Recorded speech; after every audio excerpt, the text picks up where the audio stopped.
Public CEO Report is a podcast that provides insights about the public sector and public policy for the benefit of decision makers and leaders powering our communities.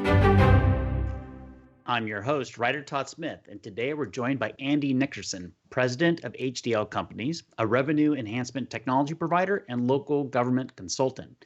Andy, welcome to the Public CEO Report. Thanks, Ryder. Great to have you here. Great to be here. So let's start out with the obvious. Who are you? What do you do? So I am president of HdL, as you introduced me, and I've worked for the company for about 28 years now. And the company has been around for about 38 years. So there's been quite a change in the organization over that period of time. We started out as a sales tax consulting firm and have branched off into a number of different areas where we serve local governments.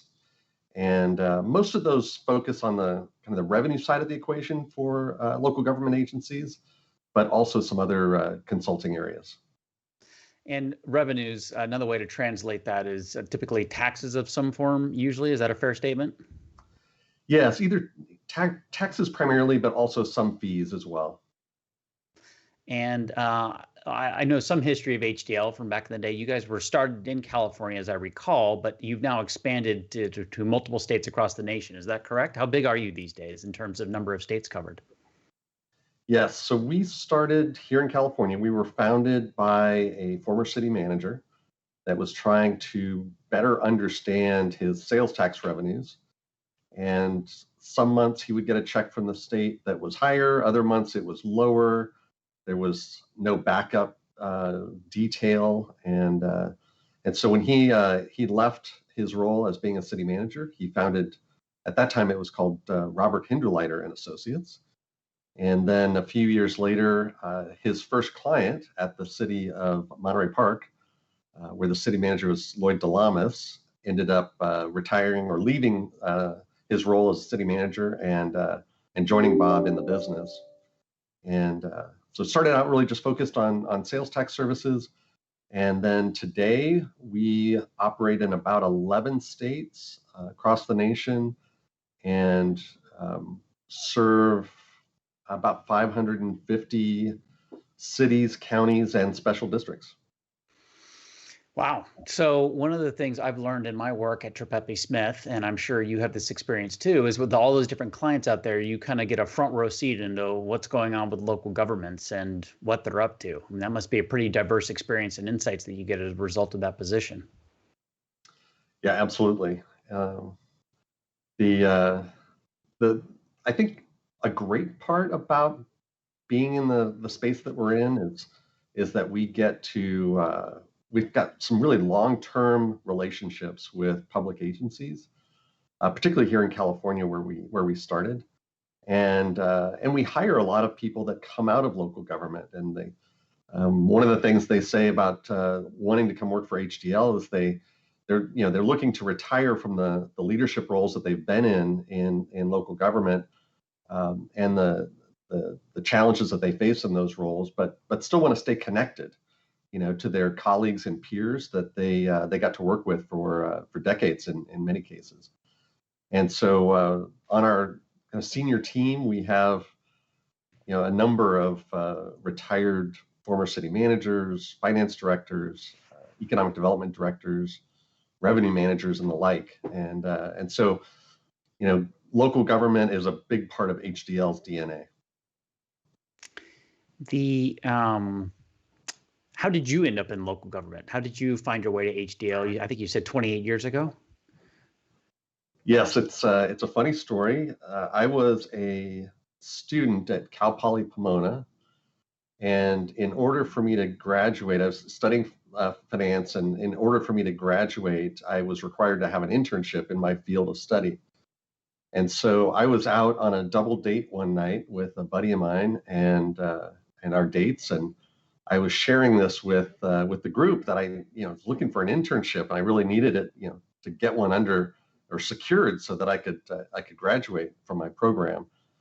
And my buddy's date said, "Hey, my dad owns a company that does something related to finance, like most kids, they don't really understand what their parents' job is. And if you send me your resume, I'll pass it along and make sure that he gets it, and maybe that'll be an opportunity for you. Well, it turns out that my buddy's date was Ingrid Delamas, the oldest daughter of Lloyd Delamas, and so my resume did get passed along, and I was able to get an interview and secure an internship.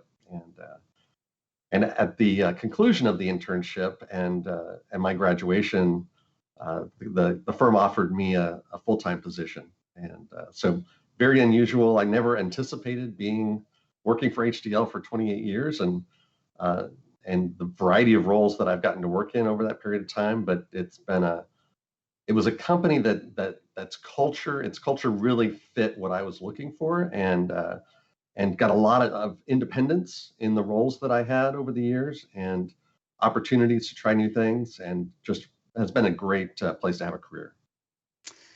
So I assume you're sending Ingrid a 5% cut still these days for the finder's fee and getting you to the organization? Yes, we've taken care of Ingrid very well. Well, so the nice thing is you ended up working in the local government space, not necessarily for local governments, or for any one particular one at a time. And I'd say the same thing for myself in the work we do. But in some ways, you work for hundreds of local governments in California and really across the nation, right? The 500 plus agencies that HdL has as clients. So it's a different way to quote unquote work for local government, but it certainly lets you get your fingers into a lot of different pies and see a lot of different things about what's going on out there. Yeah, and it's, I feel strongly that local government is the best form of government out there. And when I talk to groups often, or young people that are in college about different career trajectories, I often speak about the types of things that local government provides, and how essential they are for building healthy, vibrant communities. I mean, there's a route that I run a few times a week, and I'm running on a public sidewalk. I'm going by parks and libraries and community shopping centers and a fire station and all these things that are so essential to our lives and build vibrant communities, and local government is responsible for much of that. Yeah. 100% true. I mean, it's the government we see around us every day, right? And it makes a real impact on our daily lives, especially given how it's all about proximity and location, and you're kind of in the city you live in, you experience it every day. Which kind of actually leads me to a different, kind of a broad open question here, but what is local government doing right from your estimation? Like, what do you see going right in local government? I realize as we're recording this, we're hopefully on the tail end of the global pandemic, coronavirus that rocked us through 2020 and into early 2021. So it's a little bit of an awkward time to be asking that question, but I'd love to hear your thoughts on that from your vantage point. Well, I think, kind of following on to what we were just saying, the services or amenities that are part of our day-to-day lives are much of what local governments provide, and create the quality of lives that we have in the communities that we live in. So there's a lot going right about what they're doing in those areas. There's always challenges, and whether you're a private company or a public entity, and local governments certainly have their challenges as well. Funding services is a big challenge. Prioritizing services is a big challenge, and the other one that we see a lot of, really, and it seems to be increasingly a challenge for local government, is recruiting and hiring the talented people that they need to be able to deliver those services, and particularly in the area of finance that we interact with so frequently. Yeah, I have noticed recruiting and finance in the kind of financial related, like chief budget officer positions or finance director or a deputy finance director position, very, very difficult to do. It's local government has this perception of not being the sexiest space to be in, despite the fact that Rob Lowe, in my opinion, is the most famous city manager in America as a result of Parks and Rec. Getting a lot of people to take an interest and talent in the space. And then frankly, it's a lot of on-the-job training. I mean, there's only so much finance director 101 you learn in college, right? About how to do that kind of accounting, which is very specific. I mean, I think about my days at Claremont McKenna, there might have been one class in fund accounting and public finance out of the hundreds of classes that were offered over the course of the 4 years I was there. So it's a lot of on-the-job training and a lot of kind of grooming people up through the ranks. And if you don't have a concerted effort to do that, it's very hard to have that next generation of people ready to go. Yeah, a couple of things related to that. One, I've got a couple of clients that have kind of given up recruiting more junior level positions, accounting level positions in their cities, because they're so difficult to recruit anybody that has experience in governmental accounting. And so they have changed their strategy, and they are hiring very entry-level green accountants or folks right out of school, and just training them up and developing their own teams. The other thing that our client services team often does, because as I said earlier, we've got a lot of former retired finance directors and city managers that have decades of experience. One of the value adds that we bring to our clients is that as a brand new finance director moves into that role, or a brand new city manager moves into that role, or an assistant city manager that is desiring to move into the top seat, they'll often reach out to us, and our team will help coach them and develop them and be a sounding board as they are facing challenges in their new role. They can reach out and have somebody to run those issues by and get some advice. Well, and that's part of the advantage that you've had in being so effective at recruiting retired city managers to join the HdL team and be, I guess use a brute force term, right? They're your field force of sorts, but they're doing a lot of client work from everything I can tell. And if it's not former city managers, it's former finance directors like Tracy Vaselli, who is just a wonderful personality and also super smart when it comes to finance. So I could see her easily being a huge resource for public agencies. In fact, if I recall correctly, I think she was actually serving on an interim finance director basis just before she joined your firm on a full-time basis too. So she's clearly living that value of adding back to organizations and helping them fill some of those gaps out there in the world. Absolutely. And that team also will frequently sit on oral boards for our clients to help them recruit the next generation. Yeah. I guess I'd be curious. So are you finding the same difficulties when you recruit for HdL? Are you going out hiring? I mean, obviously in your field force, you're looking for senior professionals who've retired out, right? And so there's a certain cohort out there that one's obvious. But for your other positions, are you also having difficulty recruiting, or do you find that you have an internal training structure and infrastructure that's really helping you kind of teach people up the HdL way? In terms of some of the other roles, we too are having some challenges recruiting finance professionals, auditors. These are more kind of junior, kind of 2 to 4 year experience type roles. Mm-hmm. And I have concerns with all of the federal stimulus and very likely seeing the economy improving dramatically over the coming years, that the labor market's going to be increasingly tight. Yeah, I would agree with that. It's been and I'd like to transition a little bit to have some conversation about what you're seeing with city revenues in general, just because I think there's a lot of interest in that. And I know you guys have published some articles and papers on it. And again, you have a vantage point beyond just California too, but especially in California on what's going on with city finance revenues. But having said that, I mean, clearly the unemployment rate, while it's higher than it was, and there is a big chunk of the population that pulled out of the labor market, so it artificially reduces the unemployment rate that's at least reported. The economy's growing very strong, and there's only more talk of more stimulus money. In fact, the economy's growing strong, and a lot of stimulus money hasn't actually shown up yet that's been voted on. So it's kind of it's kind of like there's a train that's already left the station, and we keep trying to put more carts on it. It's kind of a fascinating policy debate, really.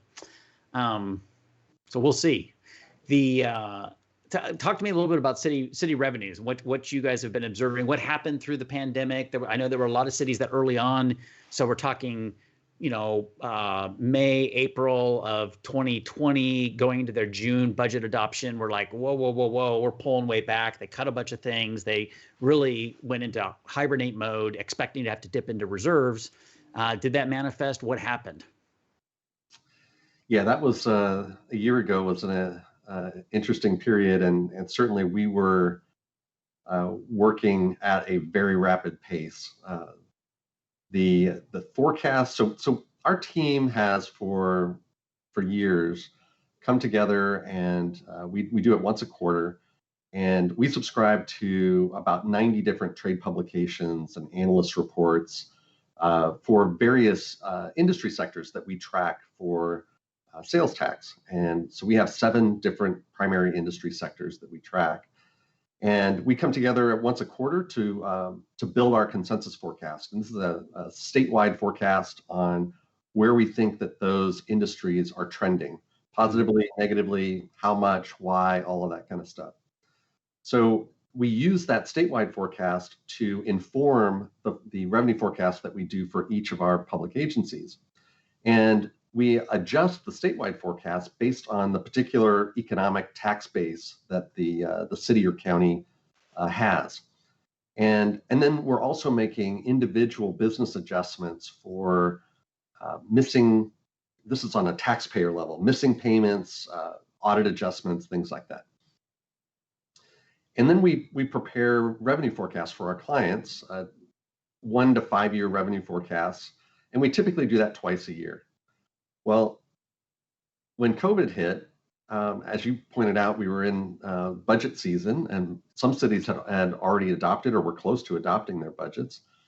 And we started revising our forecasts for all of our clients. And over a period of about 6 or 8 weeks, in some cases, we were updating forecasts weekly for those clients because things were changing so rapidly. Right? Shelter-in-place orders were changing, essential businesses were changing, and it was just a rapidly changing environment. So updating forecasts. And then the interesting thing about this crisis compared to the housing crisis was when we went into the housing crisis, we were providing our clients with revenue forecasts that were pretty grim. And the feedback we got from our clients was, no, it's not going to be this bad. And so they felt we were being overly pessimistic. The opposite happened when the pandemic hit. We were going out with some very dire forecasts in our sales tax forecasts, and our clients were telling us, many of our clients were telling us, you didn't cut deep enough. We think it's going to be worse than this. So that second quarter of last year was very challenging in trying to determine exactly the severity and then length of the revenue impacts due to the pandemic. So I sense that in general, you were forecasting pretty substantial fall off. Cities started planning for an even more substantial fall off. And as the pandemic unfolded, it didn't hit all cities equally, right? So my sense is, and I'd love to get your color commentary on this, but I'll lead you into it from my layman's perspective. Cities that are pretty sales tax driven or had a lot of industrial goods or Lowe's and Home Depots and kind of things that might be oriented around home improvement, they actually did okay, in some ways beating some forecasts, I suspect. But if you were a city that has a lot of tourism and TOT, like, you're in tough shape because, no great surprise, tourism just fell through the floor. Is that an accurate picture, or what am I missing in that? And what are some of the kind of finer nuances that HdL was able to observe? Yeah, I think that's a pretty accurate overview. There are many of our clients that have, auto dealers. They've got a business-to-business tax base, some general retail, and they weathered. I mean, let me back up. The second quarter of of last year was terrible for almost everybody. Fair enough. Train wreck for everyone. Train wreck, but then fairly quick recovery, kind of a V-shaped recovery for many cities in the state, where their sales tax bases recovered pretty well. Hotels, totally different story for the most part. Certain geographies in the state recovered fairly well with TOT revenue as well. I'll tell you a story about one of our clients. The city of San Francisco has the type of tax base that would be most impacted by a pandemic and what we went through in the middle of last year. The city has an annual meeting, and it happens to be on Valentine's Day every year. And the controller's office brings together experts from a number of different areas: travel and tourism, the hotel industry, the airport authority, commercial real estate, apartment owners. They bring in sales tax experts, property tax, every revenue stream, and sit around a large conference room table. And the controller presents their forecast, and they're looking for those industry experts to basically punch holes in their forecast and tell them why they're wrong about their predictions. And last year, I attended that meeting, and the picture could almost not be rosier in any of those areas. Tourism was wonderful. Hotel occupancy rates were at all-time highs. Room rates were at all-time highs. Sales tax revenue was pouring in. Property values were up, and property tax revenues were pouring in. And literally within 30 days of that meeting, the wheels were falling off the bus because every one of those revenue streams had plummeted. And so for cities like San Francisco or Anaheim or others that are, tourism-based, rely on sports teams, conventions, and the like, the impact was really severe. Yeah. That's and where are you seeing those things level off now, or what's your team looking at when you look at 3 to 5 years out? So one of the interesting things over the course of this last year that we did not expect was the strong demand for new automobiles. And it's still there today, in part because there are some challenges with manufacturing and getting chips for automobiles. But we're seeing some dealers being able to charge $5,000 to $20,000 above sticker price for certain models that are in high demand. That certainly was not anticipated. When everybody's staying at home, what do you need a new car for? We saw similar things with in cities like Beverly Hills with high-end clothing retailers, very strong sales, jewelry. So the kind of idea is, if you can't go out and do things, you want to buy things to treat yourself while you're sitting at home. And so that was kind of an interesting trend that we saw. In terms of the outlook, I think there's tremendous demand for travel and tourism. People want to safely go back out and enjoy their lives. I think we'll see strong demand at restaurants. I was talking to a friend of mine last weekend who's trying to plan a trip to Hawaii, and he's getting rental car rates for a week of rental car that are in the $1,500 to $3,000 range. There's so much demand. Just walk, buddy. Just walk. Well, and that was one of the ideas that he came up with, was maybe we'll just Uber while we're there because the rental car is so expensive. And in part, that's because the rental car agencies sold off, big chunks of their fleet to try to, manage their cash flow situation over the last year. And there's the shortage of new vehicles for them to go out and purchase now. Yeah, no, that's true. And I'm not sure what the operating status is of Hertz, but obviously Hertz and its 2 other brands are, blowing up as well, given the bankruptcy. Right. Well, I will just admit I am one of those people who went out and bought a new car during the pandemic. So I have a Tesla sitting in the driveway these days that wasn't there before. So we contributed to that. And I will also admit that I was at a BMW dealership recently, just liking to poke around, and the new M3 is on the lot there, and Crevier BMW had it at $15,000 over MSRP as a premium. So yes, I can see there are definitely certain cars that people are demanding their extra pricing premium on. And I'm sure that my technical producer who's watching us talk right now is cringing because he's a BMW fan like I am. Well, and Yeah. we're seeing that on home sales as well. I have a neighbor who's a realtor, and they're pricing homes at the kind of the upper end of the market, and he's still consistently getting $40,000 to $80,000 over that price, usually selling the property within 48 hours of a listing. And I have one person that told me that he and his wife paid $200,000 over asking price. Yes. It's, some of that, I wonder how much of that, I think there's a lot of factors there, right? I think we saw a lot of exodus from the cities into suburbia. So it wasn't, it's like, that's been one of the bigger migration stories in California, not necessarily net migration out of California to Texas, although that's part of it too. And our recent loss of our congressional district is partly reflective of that reality. But just like people didn't leave San Francisco and go to Truckee, they left San Francisco and went to the East Bay, or they went to Cupertino, or they went down to Morgan Hill, or they went up to Napa.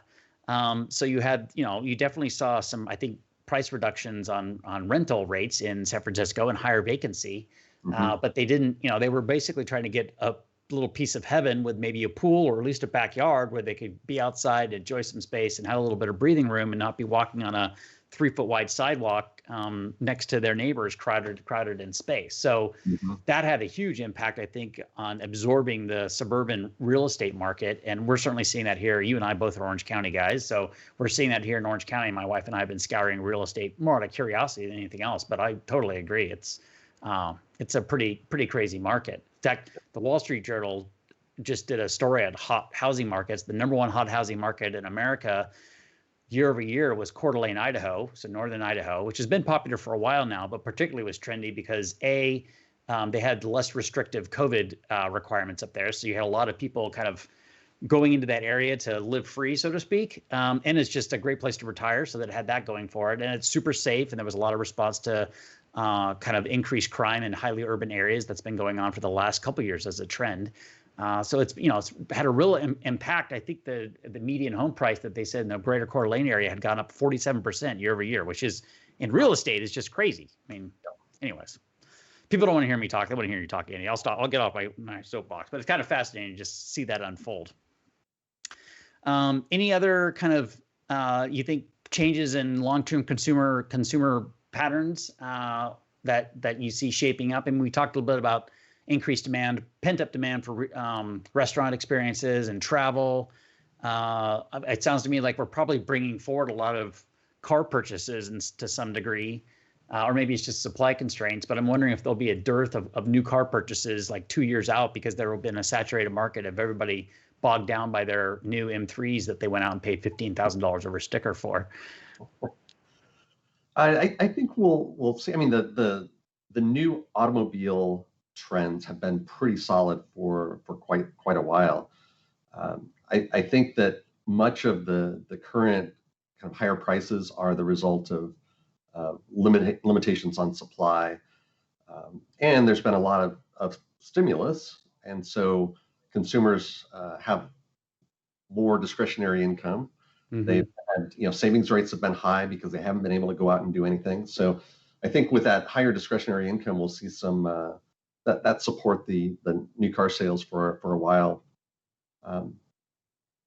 The other things that we're seeing in terms of consumer trends, we've seen for many years this trend towards purchasing more goods online. That trend certainly accelerated over the last year. And then kind of combined with that, and one thing that really helped local governments in California and a few other states, but not all, was the Wayfair decision. Wayfair versus South Dakota, where the Supreme Court created or kind of sided on the side of states and this idea of economic nexus.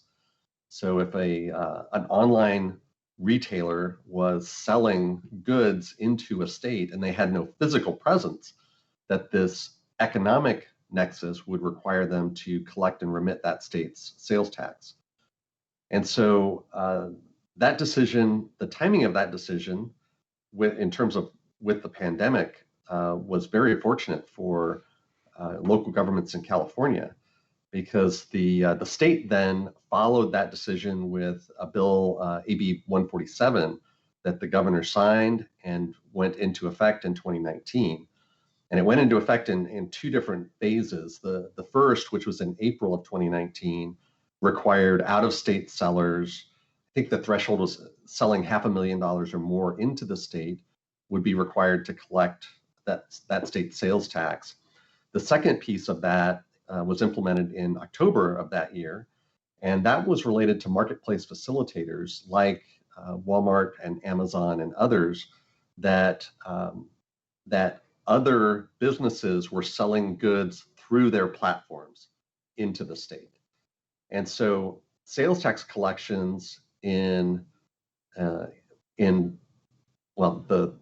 those sales taxes are allocated in California through this pooling system. And so if the goods are shipped into Orange County, where we live, that's where the tax is allocated. And then the tax is shared with every city and the county on a pro rata basis. And so in the second quarter of 2020, the revenues in the county pools went up 29%. Mm. And in the third quarter of 2020, they went up 34%. So just a huge amount of new revenue coming into the state at a time when the pandemic was hitting and we were seeing declining revenues, from brick and mortar retailers and, restaurants and the like. I was going to thank you for bringing up the Wayfair decision, because I was going to ask to dive into that a little bit. So you got there before I could, but it sounds like, to your point, that really helped. That change that really swept the nation for the most part, and as you noted, affected some states positively and many states positively from a revenue basis for them, and others a couple negatively, perhaps. Really, it created a lot more sales tax revenue that otherwise never would have been paid to the state, right? So now you're a shipper, you only have a location in Utah and you're shipping into California. Now you're paying that sales tax that you might not have been collecting before and having to remunerate it to the state, and it goes through the process you're noting. And then I'm assuming HdL on your sales and use tax audit side helps make sure that stuff is being accurately allocated. Is that part of the scope of work you guys involved with, or is that a pretty straightforward formula for the state? It's fairly straightforward, but it is a growing area of interest. There are some retailers like Amazon in California that have set up a very unique business structure, and I won't bore you with all the details, but it's causing the tax to be allocated in a unique way, and so there's likely we'll likely see some changes with the way that that sales tax, at least in California, for online retailers is remitted to public agencies. Okay, that sounds like good cocktail talk for the conversation when we can finally get back together in person and confer in proper conference attire and in the good conference ways that we do in local government. Yeah. All right. I guess one other question I'll just ask here. So what if cities are in dire kind of financial position during the pandemic, for those that are, what are some of the potential solutions cities could use to implement to start their recovery, right? So if you're one of those cities, I mean, obviously we know that the shackles are coming off the economy to some extent and freedom's starting to open up again, but there are still cities who are going to be suffering from the gut punch of having had to dip in their reserves or had to, spend huge. Obviously, I think we're going to see some federal money perhaps that's going to show up for some cities, but what else are you seeing out there that cities could consider doing to try to find additional revenues that maybe are just not on their radar screen right now? Well, as you know, in California, that we have some pretty significant limitations on raising revenues, raising taxes, for local government. But some of the things that are available, one, you mentioned the federal stimulus. This is a incredible one-time opportunity to really help recover from the effects of the pandemic. And we're talking with clients about things like small business assistance programs, and helping our clients develop programs for those businesses to be able to submit applications, identify what the vetting criteria is to approve or deny those, and then get funding back to them quickly. Similar to that would be housing assistance, to folks that have had some significant negative economic impacts related to the pandemic, and help support them and help them pay their rent. And then some other areas would be things like in California, we do have sales.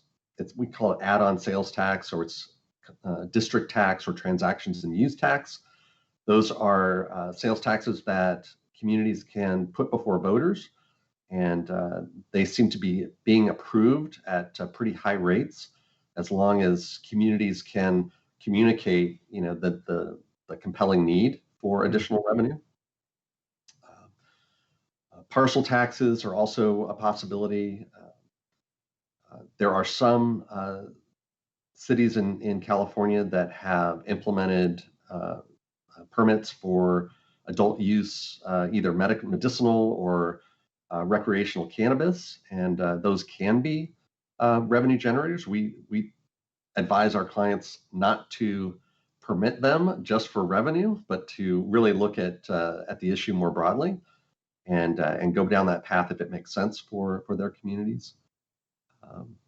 So those are some of the areas. Oh, and I guess the primary one, which is really one of the core parts of our business, is making sure that you're receiving all of the revenue that you're already entitled to receive. Right. We do ongoing sales tax discovery and auditing for our clients, TOT, hotel tax auditing, business tax auditing, and really any local government tax revenue stream. We have programs to administer, audit, or discover additional revenue. And so I was talking to one of the guys in our business tax group recently, and they've determined that for the clients that we're providing business tax auditing and discovery services for, that there's often businesses that are operating in our clients' communities that they're just simply not aware of. They're flying under the radar. They may be contractors or companies that are leasing equipment in the community that should have a business license and pay a business tax, but aren't. And we can get about a 10% lift of revenue if we implement one of those discovery and audit programs. So certainly something we advise our clients is, before you go out to your voters and ask for additional taxes, to make sure you're collecting all that you're due through the existing programs. Yeah, and I suppose one point that gets made there too is if somebody's managing to intentionally avoid paying their taxes, they're advantaged in the free market, right? So if you have the Johnny Do-Good who's trying to do the right thing and pay his taxes and be an active participant in local government, and then you have Johnny Do-Wrong over here who wants to fly under the radar screen and not be on equal footing, like that's not really a great thing, right? So among finding the revenue, you also equalize that playing field for the two parties to compete more, to properly compete with each other on the same playing field, is I guess the way I would put that. Yeah, absolutely. You talked a lot about, or you mentioned some of the areas around helping government administer new programs, and then you also talked about some of your business licensing services in the course of your audit process. So managing business licensing has kind of been a newer service area, I sense, for you guys. And when I say this, I mean, like, people can go on, I need to get a business license in the city of X. I go through a portal, and that portal, while it might be branded up the city, is ultimately an HdL technology portal. Am I accurately describing some of that technology you guys provide? Yes, but I'll go back a little bit. So the full administration piece, I would say, is a relatively new service for us, last 7 or 8 years. But we've been providing business license software to cities and counties for 25 years. Okay. So we really developed many years ago a best of breed business license software, and that was licensed to our clients in a traditional software license kind of format. Then about 7, 8 years ago, we had a client that came to us and said, "Hey, could you just administer this for us?"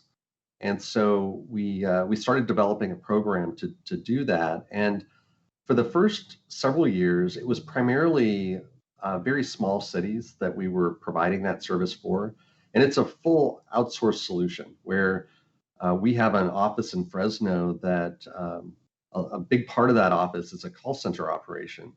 And so we're using our own business license software, and we set up a special telephone number so that any customer service inquiries get routed to the Fresno office. And our team there answers the phone just as if they were the city's business license staff. Mm-hmm. And we help taxpayers fill out a license, pay their fees, and then we submit the license to the taxpayer, retain a fee, and remit the balance back to the public agency. So that's a neat service, and provides a web portal so the taxpayer can go online and do it themselves. They can make their payment online and all of that. And then that's expanded now into other tax areas that we support, including hotel taxes, cannabis taxes, utility users taxes, and in some other states, things like, well, in some states, even sales taxes. Local agencies collect their own sales taxes, soda taxes, alcohol beverage taxes, tobacco taxes. There's all kinds of variants.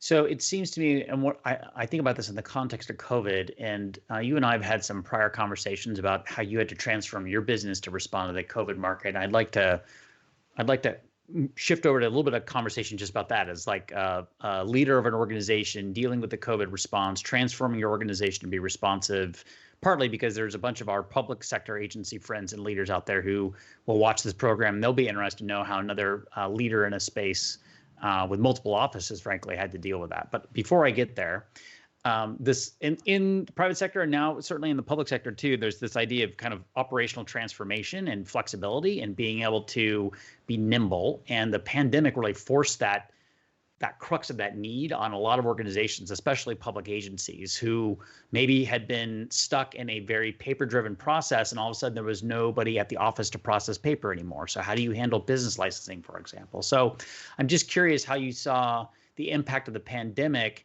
maybe transform the public sector's perception of becoming more nimble, and the idea of how moving things online and having virtual experiences like a virtual business license office actually works to their advantage and creates resiliency for the organization, or maybe frees them up to be able to focus on other service areas that are higher yield to their community. Well, there was a lot in that question, Ryder. Yeah, sorry, I know I was loaded, but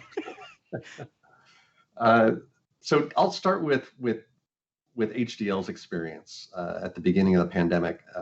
And I'll try to keep this story brief, but my last business trip was March 5th of last year. And I was in the Sacramento area, and my last meeting of that day, that trip, was with Graham Kanaz, who's the executive director of the California State Association of Counties. And after we kind of went through our agenda, I knew that Graham had a public health background. And so my biggest concern on March 5th of last year was who makes the decision to shut down public schools? And that's going to have a big impact on our employees because so many of them have elementary age kids. Mm-hmm. And so I asked Graham that question, and he educated me about public health officers, which we all know about now. Yeah, they're now our best friends. We know them well. And flying home that night, I was scared to death because I knew that these people would be under tremendous pressure to shut schools down and do so quickly. And so met with our executive team the following day, and we started putting a plan together, because at the time, on March 5th, only about 15% of HdL's workforce had the equipment and capability to work remotely. and we have about 190 employees. And so we needed to put together a plan very quickly, have some certainty that it would work and execute. And so we brought in our IT folks. They began procuring some laptops, including some Chromebooks, and testing them in a remote environment on our servers. And fortunately, we were able to utilize very low cost Chromebooks, and we started procuring them as quickly as we could. And some of those orders were ended up being canceled, days later. And towards the end of over this 10-day period where we transitioned to remote work, our IT folks were running around Orange County to every Best Buy they could find and buying onesie-twosie laptops, and getting them set up. And so every day we'd get some, let's say half a dozen laptops would show up. They would get them set up. They would bring in some staff, train them how to use it, and we'd send them home. Mm-hmm. And by the end of 10 days, we were all working from home. And the fortunate conversation with Graham that it happened on the 5th, because if we had waited another week or so, it would have been very difficult to procure all the equipment that we needed, because everybody else was doing the same thing. That's right. So that's really how HdL transitioned. And I think I would say that the transition worked pretty seamlessly for us. And I really credit our people for that successful transition, and the fact that we had spent the last 4 or 5 years intentionally focusing on building high trust teams throughout the organization. So when those high trust teams transitioned to this virtual working environment, they just continued to collaborate very well together, and it worked pretty seamlessly for us. I would say our biggest accomplishment of last year. Indeed. And I think I would agree with that point. First of all, it is flawless timing that you guys started acquiring that hardware then. It became very hard to acquire hardware. And as you know, our firm was already virtual, so we were in the enviable position not having to scramble.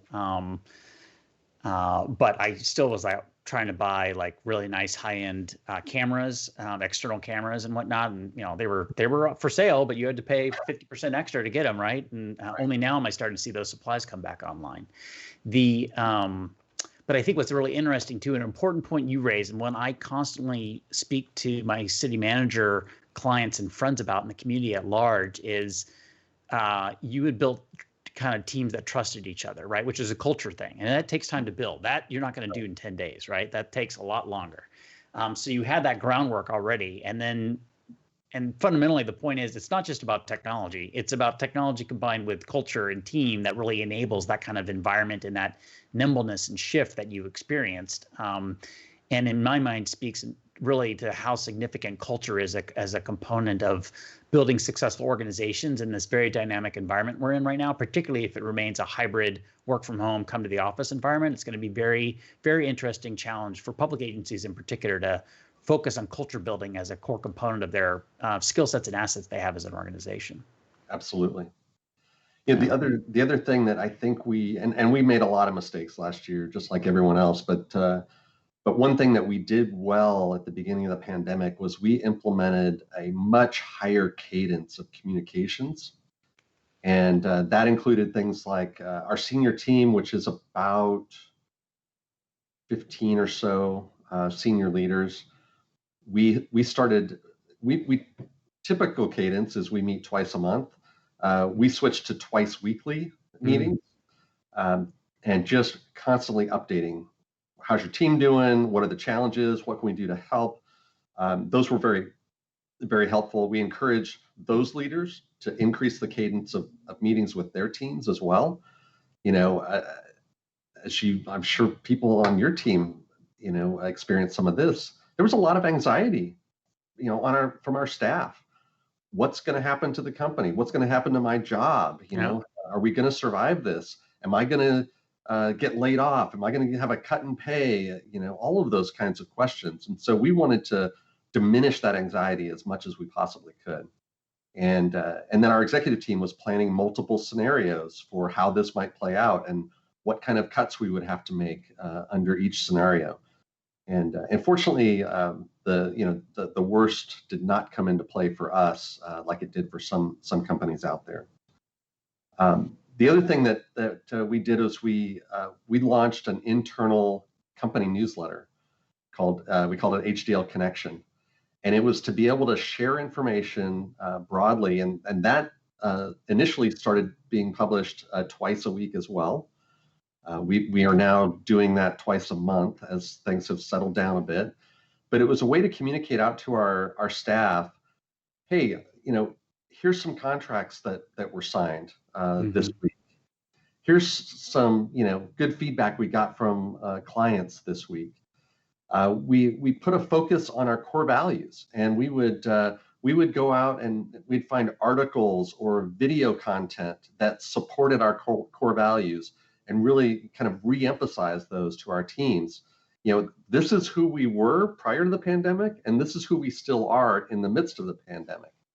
And then there were some just fun things that would be included in there to try to just help people have some fun and levity and humor and in the midst of all the bad news that we were getting last year. Yeah, I agree with that point 100%. I mean, I think consistent core communications, particularly when you don't have the kind of organic happenstance communications that happens with physical proximity, right? If you're all spread asunder, then you have to overcompensate perhaps by intentionally communicating in organized meetings or instant messaging chats and picking up the phone and calling people and hearing actual voices to compensate for that environment. So I'm curious now, again, you lead an organization, 190 employees, multiple offices. What is your plan for return to work? If you have that plan figured out yet, and if you're willing to share today. So I shouldn't say return to work. That's not fair. Everybody's been working this whole time. So right. I should say return to office is what I should say. So my apologies to your team. They're all working, I'm confident. They are. I think they're working harder than ever. But the return to office is we are moving towards a hybrid working environment post-pandemic, or even when it's safe to come back into an office. And we are in the process of developing those plans. We have talked to all of our business unit leaders to get feedback from them about how their teams work, what they think would be ideal for their teams.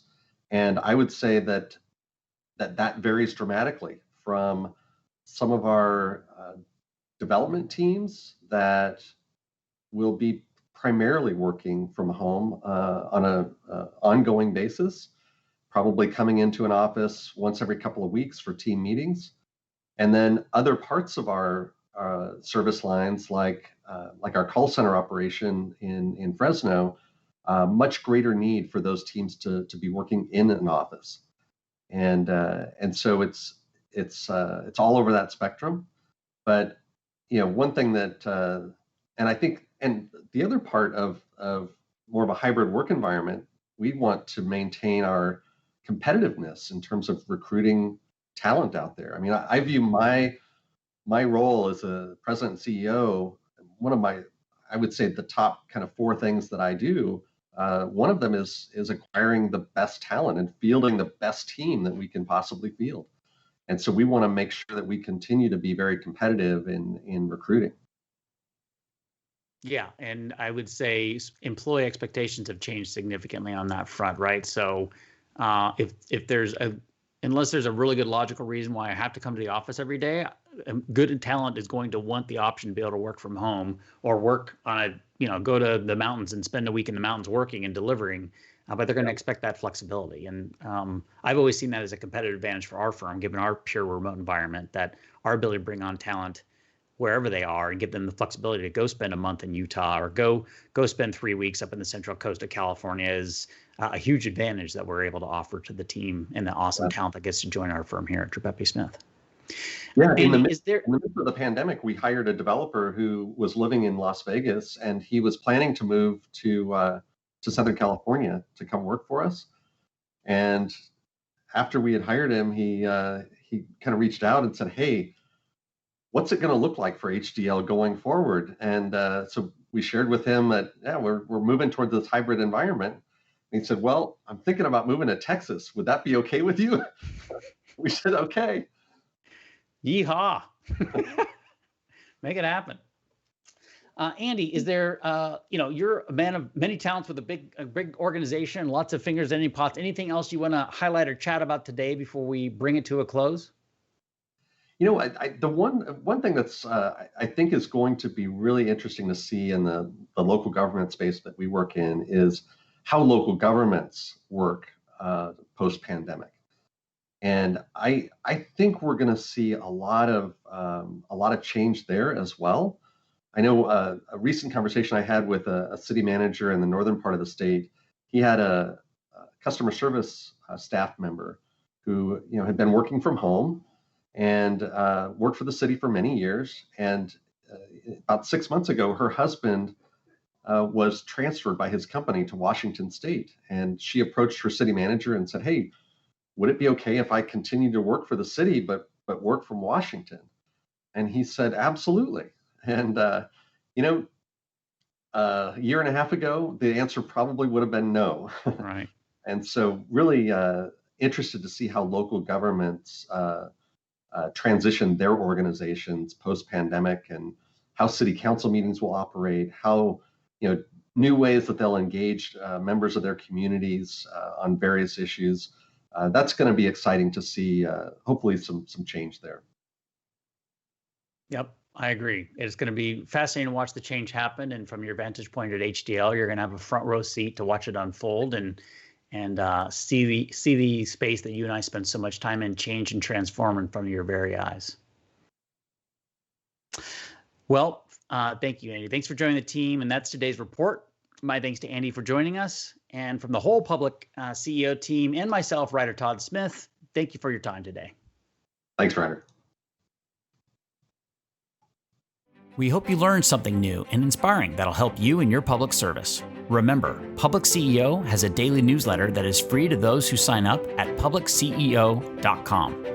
If you have feedback, questions, or guest suggestions for PublicCEO Report, please email alex@PublicCEO.com.